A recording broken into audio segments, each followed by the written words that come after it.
Assalamu alaikum, hörmətli görürmənlər. Şərq Türkistan Təşviqat Mərkəzinin Köngüldəki Sözlər proqramımıza xoş gəldiniz. Bugünkü söhbət proqramı riyasətçisi mən Abdullah sizlər üçün xidmətdə. Bugünkü söhbət proqramımızın əziz mehməni Şivisiyaga ən burun kəlgən peshqadam akimiz, siyasi fəaliyyətçi Farruq Sadiq akimiz həmin huzurunda.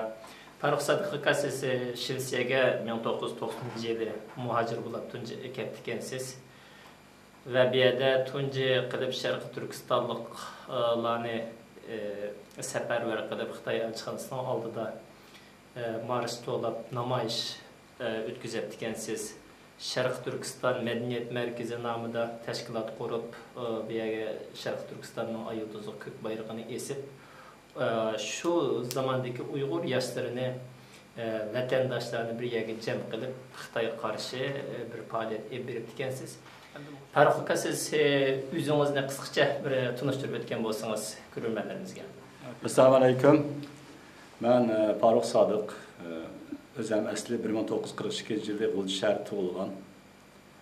G'uljisharda to'liqsiz o'rni tugatib, vaqtlarda endi to'liqsiz o'rni tugatganda shu institut qoldigan ishlar bor edi. Chunki o'quvchilar institutga yetmagan sababdan 10 sinfgacha aslida olish kerak endi o'qishga. Lekin shu vaqtda endi programma shunday bo'lib 7-sinfni tugatib, shu 57-yili Urumchiga Xinjiang institutiga filologiya fakultetiga kirdim. Shu hujjatni aşağı bordim. Vaqtlarda endi o'zingiz bilasiz, qatnashishlar nihoyatda og'ir. Shu yuk mashinasida oqsida o'tirib mangsiz student bo'lib, chamodan bu narsalaringizni olasiz, oqsida o'tirasiz, undan keyin Ko'tonda bir qatam qo'nasiz, keyin undan keyin Sheyxoda bir qatam qo'nasiz. Shuning bilan 3-chi kuni Urumchiga kirib keldik. Endi 7-chi tugatgandan keyin endi Urumchiga bordik. Shu vaqtda endi nihoyat bir qizg'in bir ishlarga to'g'ri keldi. Endi biz borgandan keyin yerda bu stil tuzish harakati boshlandi. 57-yilda o'zimizning xabarimiz bor. Aslida stil tuzish harakati endi hammasini endi boshqalarni bilish kerak. Bu shu Beijingdan plan qilingan harakatdan bu. Beijingdan plan qilinib, uni endi Deng Xiaoping o'zi shaxsiy mavzudingniki buyrug'i bilan shu shaxsiy kontrol ostiga olgan Deng Xiaoping.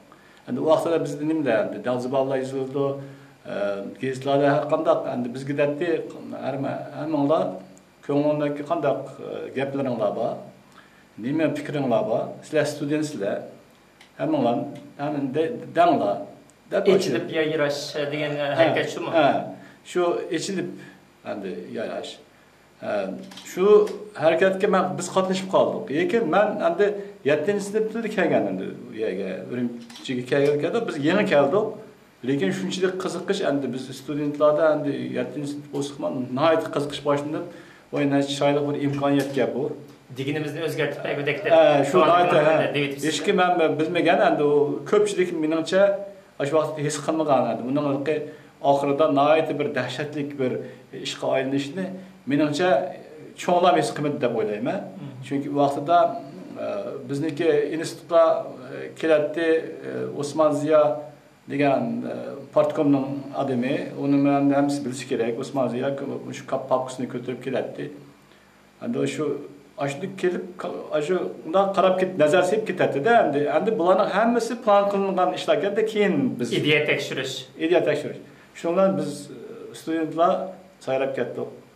Masalan bir o'zimiz o'tirimiz, ashada bizniklarning hammasi shu shoir, yozuvchi bo'lman degan bolalar endi o'tiribdi, hammasi nihoyat ustun darajada talantli bolalar. Bular endi sayrashga boshladi. Bular dediki, hatto bizning sinfimizda oldin shu ma'lum bir soqchi idorasida boshqa yerda ishlab, keyin undan keyin qo'shilganlar bo'ldi. Ular bizga qaraganda yashi 5-6 yosh cho'ngroq bo'ldi. Ularning bo'ldi. Shundan da boshladik. Endi har qanday kim aytdi, gapni o'zini aytdi. Masalan, ba'zi birlar dedi, biz nima ishkandi, o'zimizniki Uyg'urlar, masalan, Sharq Turkiston degan gap shu vaqtlarda birinchi chiqqan gap. Oldin Sharq Turkiston degan gaplar yo'q edi. Chunki Xitoyda kelgan vaqtida Türkiye'deki adamları da şu neçe adamlarını tutup kırgın kılıp öldürürkeninde biz özümüz kögendik. Anlayan şeyde aşağı 50. yılları da kirip kelgen vaxtıda ular aşağı birden de aşağı Türkiye'lik pan-Türkist degan nam chiqargan yerda. Ular hech qanday pan-Türkist emas, shu Türkiye bilan aloqasi yaxshi, o'zimizniki endi cho'ng millat degan bo'lish kerak. Turkiyadan ko'p biz o'zimiz aloqani tiklaymiz degan odamlardan biri bo'lish kerak. Endi pan-Türkist degan bo'lish degan so'z bu dushman emas endi. Pan-Türkist hech vaqtda bir qurol bilan qarshi, birisiga qarshi ko'rsatmagan. Lekin ularni pan-Türkist deb ayblab aytayotgan shu vaqtlarda. Shu vaqtda Sharq Turkiston degan gap qilish endi mumkin emas edi, lekin baribir studentlar boshladi shuni. Sharq Turkiston endi o'zi oldiga bo'lish kerak. O'z oldiga mustaqillashish kerak degan. Xitoy degan gap yana chiqdi birinchi qitim. Xanzo degan gap bu vaqtida bor edi, lekin Xitoy degan gap chiqdi. Qani ko'rdingizmi? Ma ruhlanishni, odamlarning ruhlanishi, odamlar har kimning o'zining qanday eti bo'lsa shuni aytishga boshladi-da. Hech qanday qo'rqimsiz. Bular bildiki, biz bildik. Bizni bu endi siyosat, endi Xudo xolsa o'shaning bilan biz ozodlikka chiqib ketamiz dedik-da biz. Shundan boshlandi endi. Daziballar yozishga boshladi, sayradik. Endi men endi kichik vaqtida, boshqalar mening qaraganda cho'nglar. Ular endi bizning bir ikki kurs yuqori bolalar bilan biz biladi. Ular rasmiy shakllanib, ularning she'rlari, Tarım degan jurnal bordi, shularga chiqqanlarda ular endi rasmiy shakllangan yozuvchilar, shoirlar ular endi. Biz shularning endi yurimiz endi. Biz katta unchalik tajribamiz yo'q bu yerda. Shundan ular dedi, biz ozod bo'lishimiz kerak. Xitoylarni o'ziniki zaminda yashasin, biz o'zimizning zaminimizda o'zimiz boshqa yashaylik degan shior ko'pincha bo'ldi, asosan ko'pincha. Hatta shunda qattiq savollar bo'ldi. Yenimda biz bir-birimizga samimiy qo'shni davlatlar yashaylik degan savol eng yaxshi menga yoqqan yeri shu bo'ldiki, biz bir-birimiz bilan samimiy do'st bo'lib yashaylik. Bir-birimizning huquqini, chegarasini e'tirof qilgan. Biz hech vaqtida endi Xitoylarniki huquqini biz dafsanda qilmaymiz. Ularning zaminini biz besib olmaymiz, ularni besib ularni bizning zaminimizga endi hech qanday daxli bo'lmasin.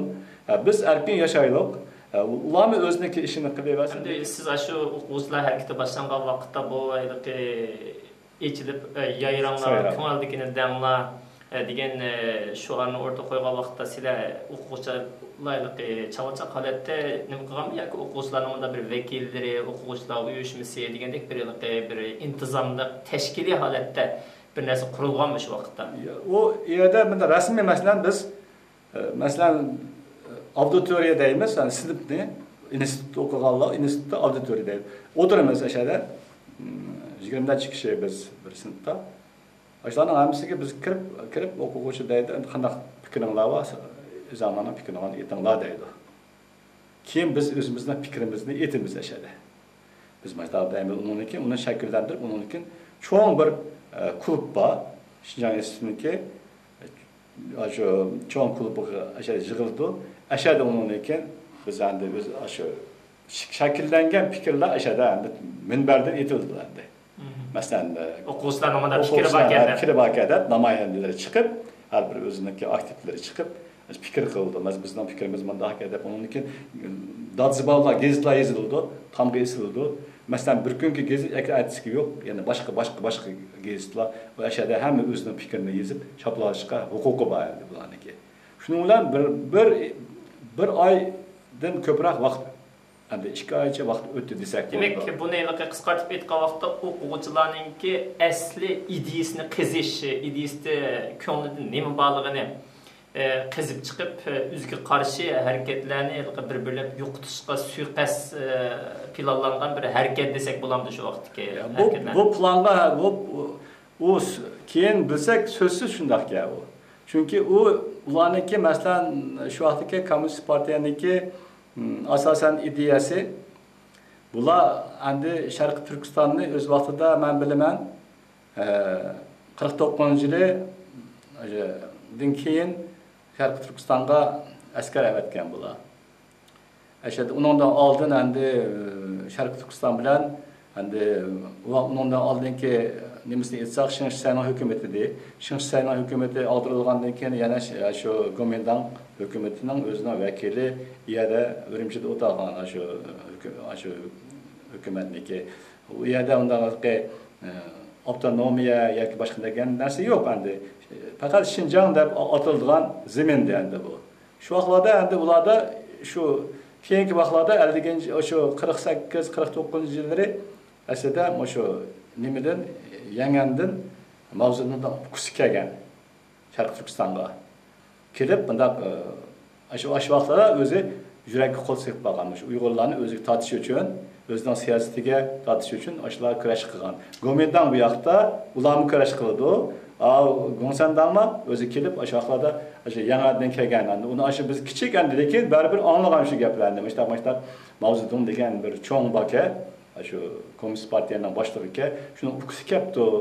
Bitta kelib bunda O'g'ilchida tug'ilib siz inondan keyin 7-sinf shu vaqtdagi hozirgi 12-sinf ma'lumotiga to'g'ri keladigan 7-sinf ma'lumotini o'qib inondan keyin Shinjang institutiga kelib shunda o'quvchilar harakatiga qatnashib ichilib yayrash programmasiga qatnashibsiz.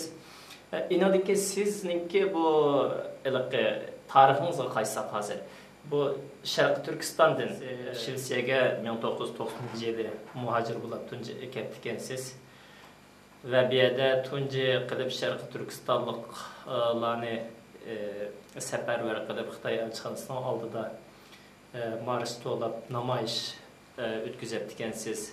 Sharq Turkiston madaniyat markazi nomida tashkilot qurib, bu yerga Sharq Turkistonning ayutuzi ko'k bayrog'ini esib şu zamandaki Uyghur yaşlarını vatandaşlarını bir yerga cem qilib Xitoyga qarshi bir faoliyat olib beribdikansiz. Endi şu hayotingizdan siyosiy hayotingizdan olgan tajriba saboqlaringiz qilishga tegishli, qilmaslikqa tegishli degan shu ikki nuqtani tushunadigan asosda ko'rmanlarga qanday tavsiyalarni qilasiz? 90-yili 7-ayning 17-si kelgan diye. Kelib mashada bir qancha yillardan keyin mashaning rasmiyatlarini o'tab keyin undan keyin biz oldin nimada Skutxar degan bir yer bor. Bizlar hozir mashada Uyg'urlar yashaydi. Uyg'urlarningki ikkinchi bir top Skutxar degan ashad yashaganmiz oldin. Keyin undan keyin bu nimada hozir Hammardaydi, ma Westeros universitetida yana bir yerda yashagan. Keyin 94-yildan beri Reykjavikda yashayman. 94-yil.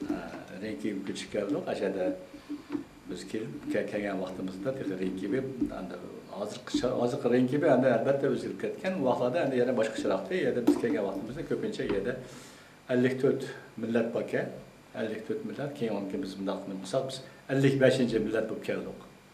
55-millat bo'lib keldik. O vaqtda mening oilamni kelgan vaqtida o'zimniki oilam, kuyovim, shular, uniki asta endi vatandoshlar yerdan bu yerga keldi endi bular. Kelib ashada yig'ildik, bir necha yig'ilgandan keyin 97-yili 2-oyda cho'ng vaqa bo'ldi. O'ljida qirg'inlar bo'ldi. Ashada undan keyin biz oldik. Ondan keyin shunchalik bir qirg'inchilik bo'lib ketibdi. Endi bu qirg'inchilik endi bizningki mayda hur dunyoda yashayotgandan keyin biz ovozimizni chiqarib Xitoyning shuncha siyosatini biz qattiq biz shunga qarshilik ko'rsatishimiz kerak degan niyat bilan endi biz bu Westerosdagi qozoq qarindoshlarimiz bor ekan. Ashlar bilan gaplashib, ular Niyamı namoyish uyushtirdik endi.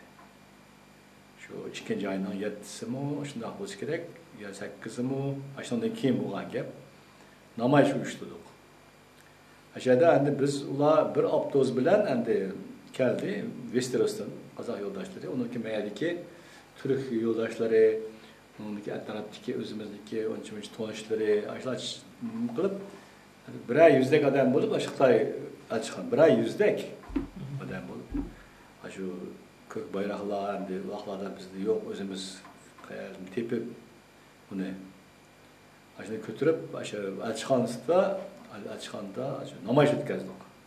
2-oy 97-yildan gibi.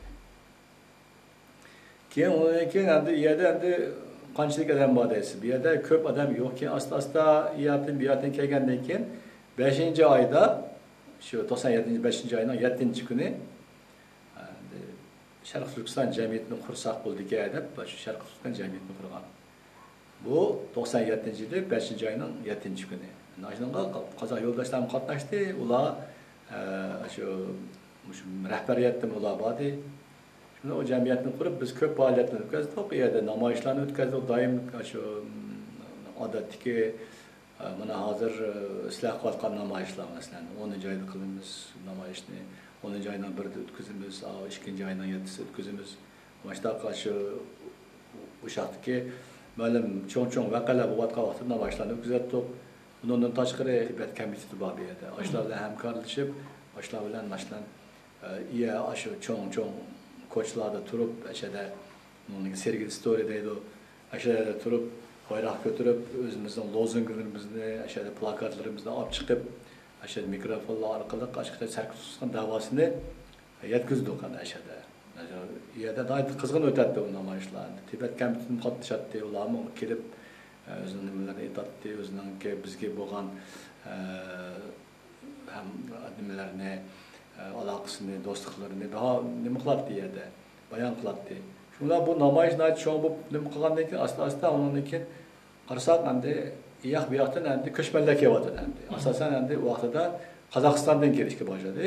Endi bu yoshlarimiz keldi, endi bularni endi biroz o'zining Uyg'ur tilini o'rgatsak bo'ldi-ku deb Rengibi'deki Folkes Hüs'te biz rasmi nemi içip, sınıf içip, haftada bir kıtım ana tilde Uygur tilini öğütettik aşağıda. Kazakistan'dan kelgen yaş ösmürlerge aşağıda.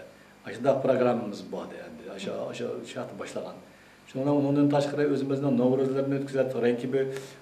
Rengibi'deki Folkes Hüs'te bir neçe sorunumuz o'tgan yerda. Nayt ko'p sorunlar bo'lgan yerda. O yerda uniki Yevropadan erkin alptiken janoblari ularni kelib, uniki dunyo Uyg'ur qurultoyiniki vakillarimiz qatnashgan yerda. Shuna ko'p namoyishlarni qilgan biz yerda. Ko'p faoliyatlarni qilgan. Uniki qarasak, endi bir nima uchun faaliyetlerden ötköziş için özümüzdeki derdimizni, davamızını daim ötközüp duruş için bir turaklık bir makam gerek degan xulosa kelib, o'sha Rengibi'den biz bir 5 ig'izlik bir ya'ni ashada uyushmaga olgan. Ashada buni olgan yerda endi hamma narsa bor endi. Hamma narsa kam u 120 kvadrat metr. Her bir öyi, maçtak öyden, desek oldu, maçtak öyden kamada 3-4 tal öy vardı, maşinçilik öyler. Çoğun da hem de neydi. Bununki küçük bir öy var, yerde çoğun ama yerde çoğun faaliyetlerini kılattı, yerde bir kegelle hem mesela şey kılattı. Şu kelgan ko'chmanlarni hammasi ashagacha qilib, o'zining nimalarini qilib, qandaq derdi bor, uniki ularning yana nima qandaqlari bor, ashlarning ishlariga hammasi ash jamiyat yetakchilik qilib, ashlar yo'l ko'rsatib, qonun tarafdan yo'l ko'rsatib, advokatlarni kelganmiz yerga. Qandaq qilsa, shu yerda masalan, mashadagi turishliq ruxsatni olsa bo'ldi degan temada biz bir necha qatim ashlarda majlislarni qilib, advokatlarni akirib, ashlar orqali ular yetkazganmiz endi qandaq masalalar bor deb.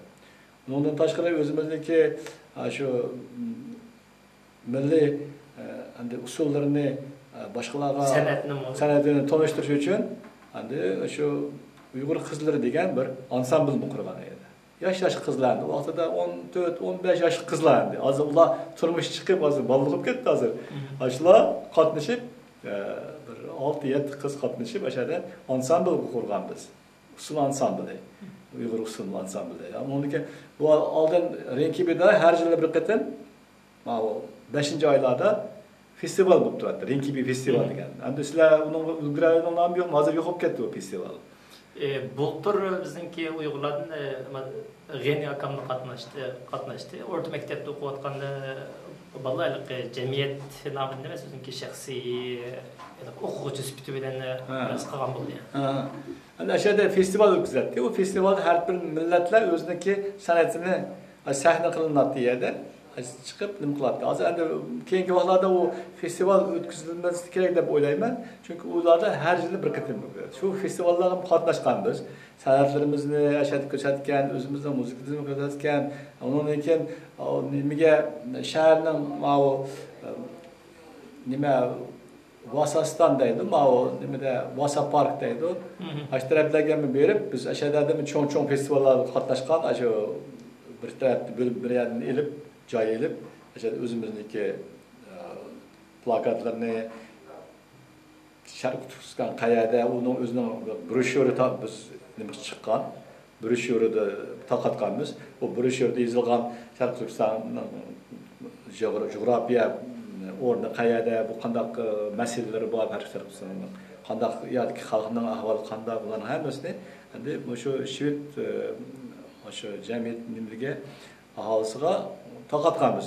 Qayada imkaniyatınız bolsa, şunu biz hazır qarab qadağan bolsaq, məsələn siz 90-cı ildə Şvetsiya kelib Uyğur tilgə bolğan xalqningki farzandlarningki Uyğur tilgə bolğan ehtiyacını sizib onu ügütüb dikensiz.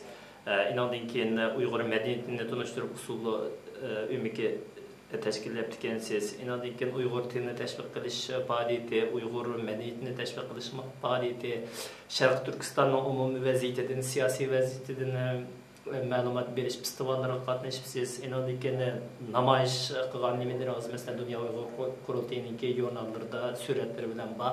Haqiqatan bir yaxshi bir gullanish davriga bo'lgan, ham Uyghur Şərq Türkistan bu medeniyet merkezi mesela Uyghur komitesinden birleşkendiği için rahmetli Küreş Köse efendi bilen.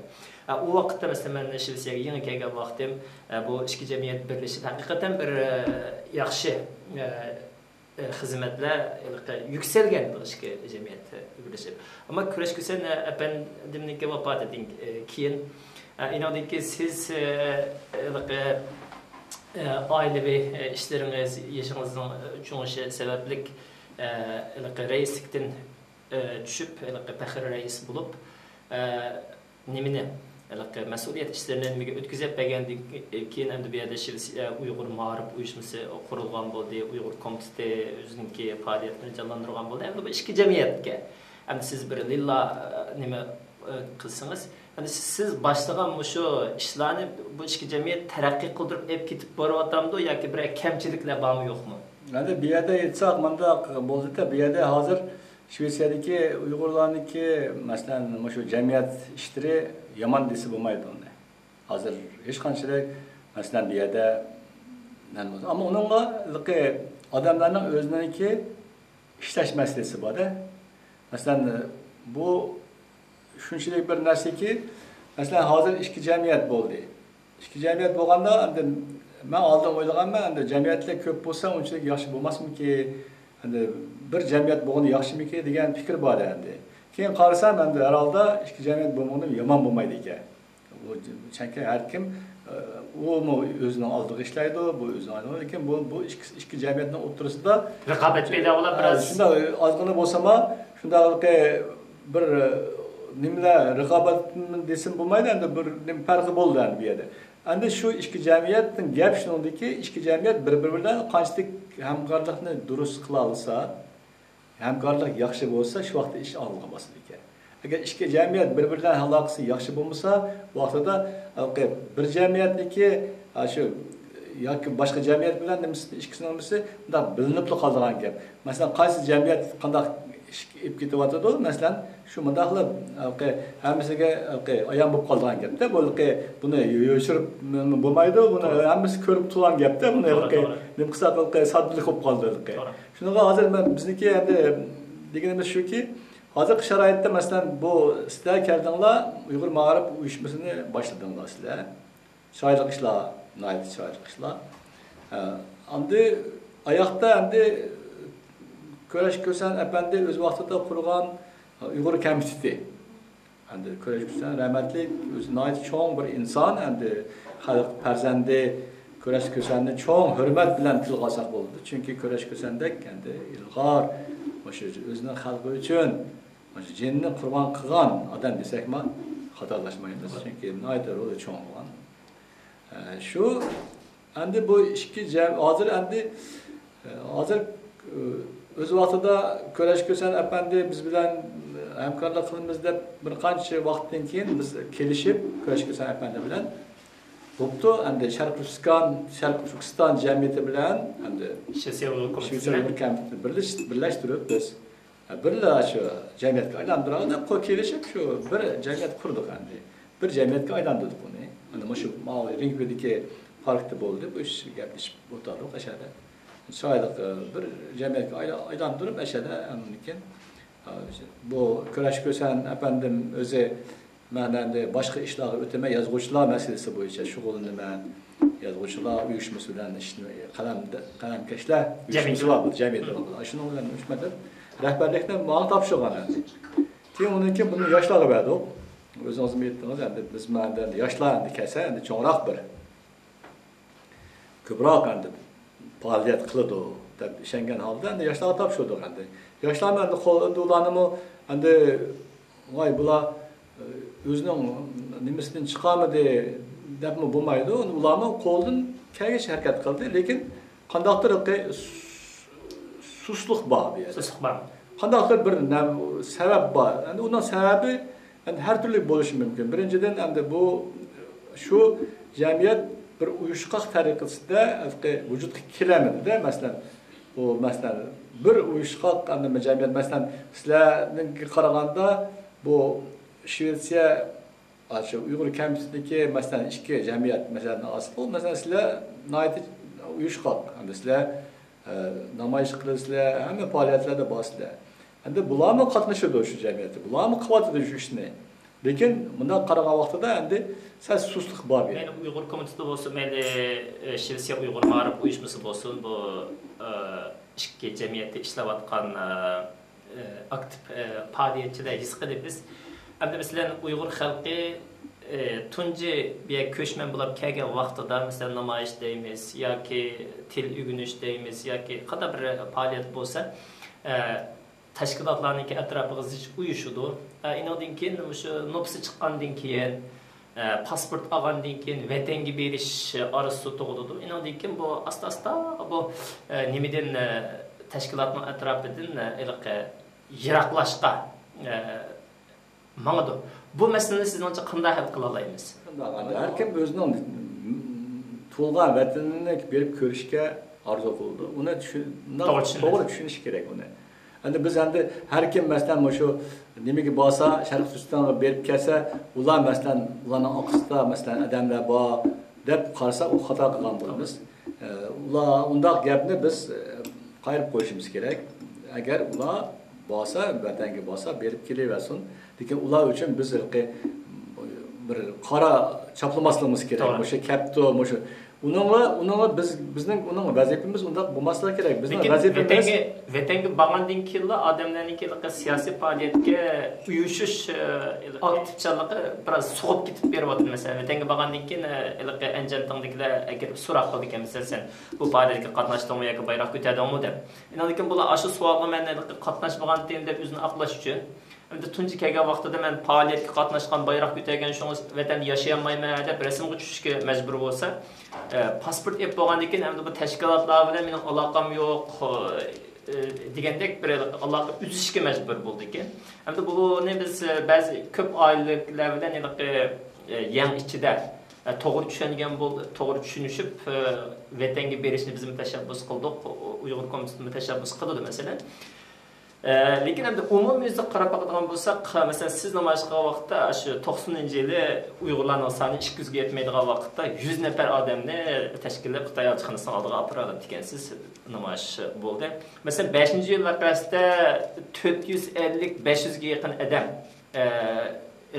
umumyuzlik cho'ng kichikka chiqib namoyish qildik. Endi hozirgi kunga kelgan vaqtida namoyish masalan shu faoliyat desak, Uyg'urlarningki qatnashish nimasi naytaylik pas holatda.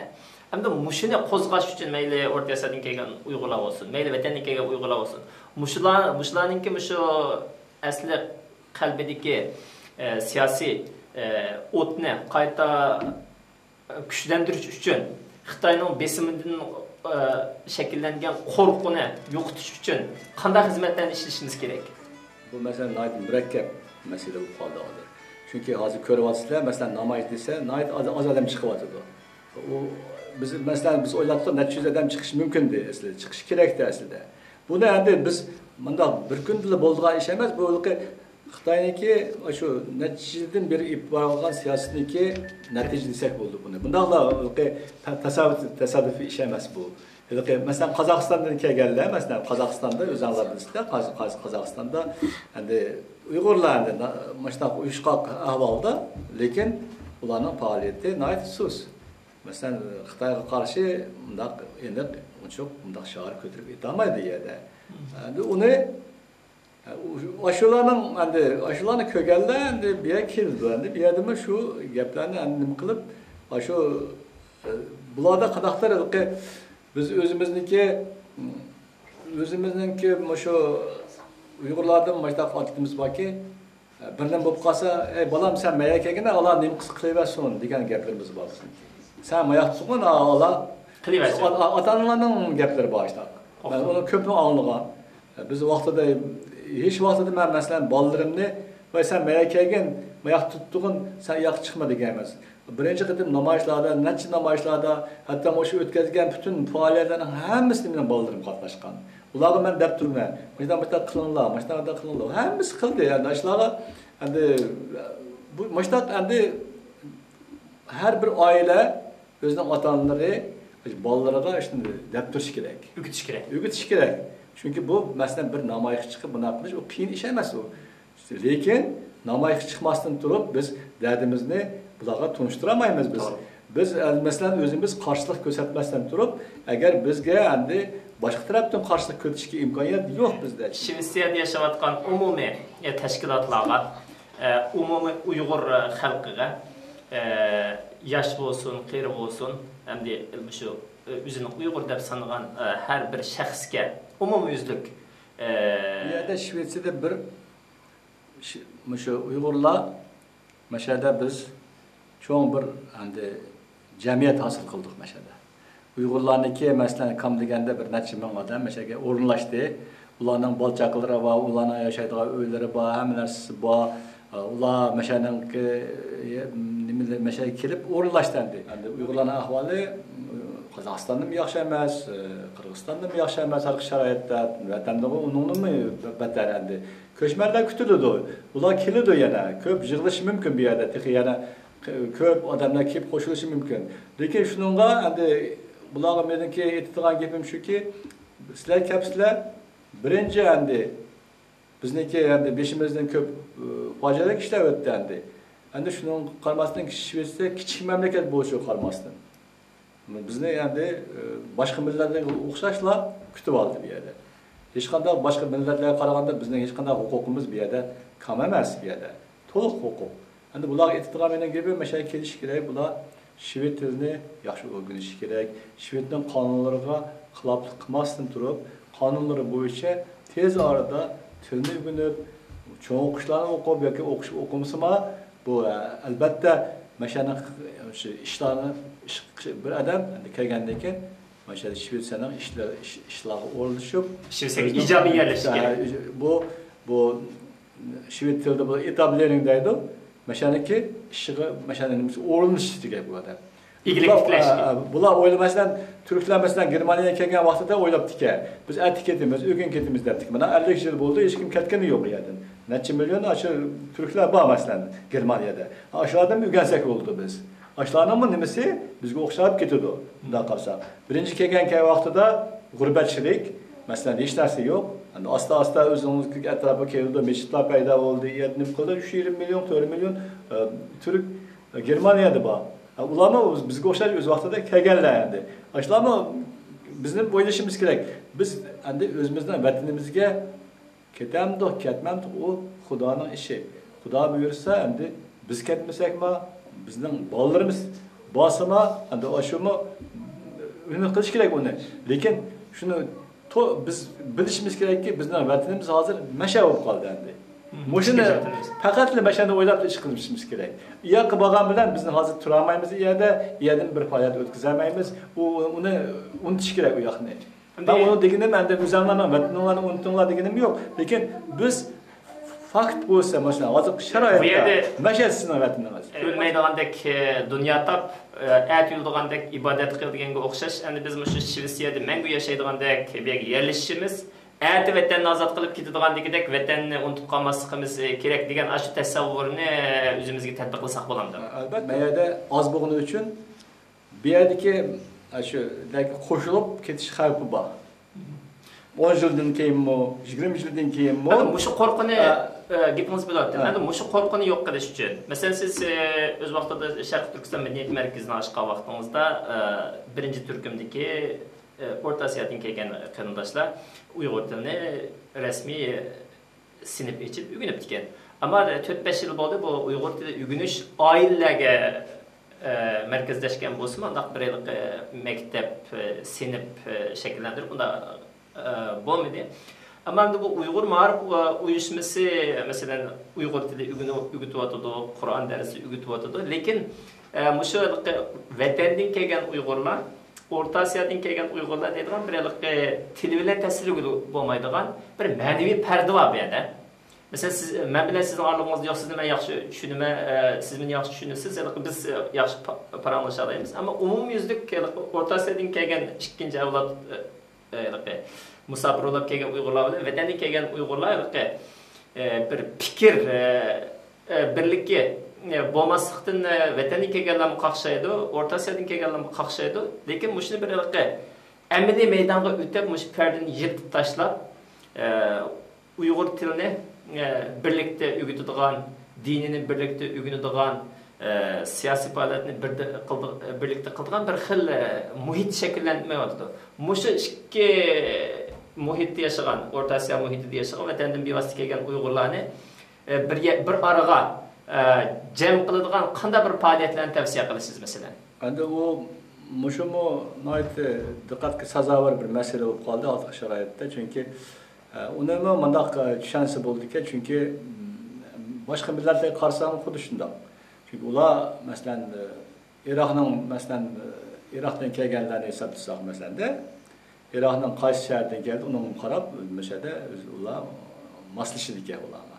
Endi har kim o'ziniki vatandan kelgan bo'lsa, ularga yaqinroq bo'ladi aslida. Chunki ularning gaplari bir-biridan qovushadi, bir-biridan nima qildi. Masalan, bir yerda so'rinladimi, masalan, o'tirib qolsa, shu o'zining yerdan kelganlarning yerida o'tirib oldi. Uni odatdagi bir narsandi, uni nima qilamiz. Lekin shuni qaramasdan turib, endi bizniki shu Uyg'urlar oz bo'lgani uchun shuni hisob qilib, biz ota-onalarga jekib desakki, bular hech vaqtida o'zlarini ya yoqqa ya bu yoqqa nima qilmaslik kerak. Endi buning uchun men o'ylayman, cho'ng bir majlis qilinsa, ashada har kim o'zining fikrini bersa, nemishga mashtax bo'lyotdi, nima sababdan biz qanday qilishimiz kerak, kelajakda qanday qilsak biz bir-birimizdan yaxshi yashalaymiz, qanday qilsak bizning bolalarimiz ablashalaymiz, shu masalalarni hammasini ochiq oydin etilsa ashada. Bundan keyin shuni qarab turib, asta-asta shuni yurgizsa bo'ldi deb o'ylayman. Allah razı olsun. Ve programımızı işede ahırlaştırırız. Faruk Hakam'a Allah köplep ecir ata kılsın, ömrünüzü uzak kılsın. Ailenizge, balıvaqılarınızga salametlik ata kılsın. Bundak ziyaret qilib kelib Şinjanni degan gaplarni anlagan biz. Siz endi